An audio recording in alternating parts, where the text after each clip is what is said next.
మన పెద్దవాళ్ళు ఊరికనే అనలేదు.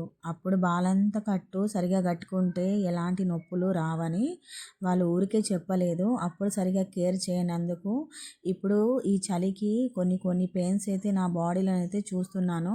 అందుకోసమే ఇక్కడ ఈరోజు మాతా శిశు హాస్పిటల్‌కి అయితే మళ్ళీ వచ్చాను. వచ్చిన తర్వాతనైతే డాక్టర్‌నైతే కలిసాను. డాక్టర్ అయితే అన్నది కొన్ని మల్టీవిటామిన్ ట్యాబ్లెట్స్ కాల్షియం సంబంధించిన కొన్ని అయితే బి కాంప్లెక్స్ ట్యాబ్లెట్స్ అయితే నాకైతే రాసిచ్చింది ఫ్రెండ్స్. కానీ ఇక్కడ 10 o'clockకి వచ్చాను. టైం వచ్చేసి ఇప్పుడు 3 అవుతుంది. ఒక్క మెడిసిన్ తీసుకోవడానికైతే నాకైతే 1 hour లైన్లోనైతే నిల్చున్నాను. అదేందోనండి ఫ్రెండ్స్, మన దగ్గర ప్రైవేట్కి వెళ్ళడానికి వీలు లేక మనం గవర్నమెంట్కి వస్తాం కదా.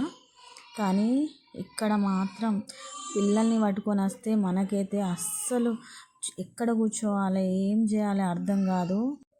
టైం 3 అవుతుంది. ఫుల్ ఆకలి అవుతుంది. పాపను కూడా తీసుకొచ్చాను కదా, తను కూడా అసలు ఆగడం లేదు. కానీ ఫ్రెండ్స్, ఎప్పుడైనా హాస్పిటల్కి వెళ్తే మాత్రం మీరైతే పెద్దవాళ్ళకైతే ఇచ్చిరండి. నాకైతే అలాంటి ఆప్షన్ అయితే లేదు. ఓకే మరి, బాయ్ ఫ్రెండ్స్.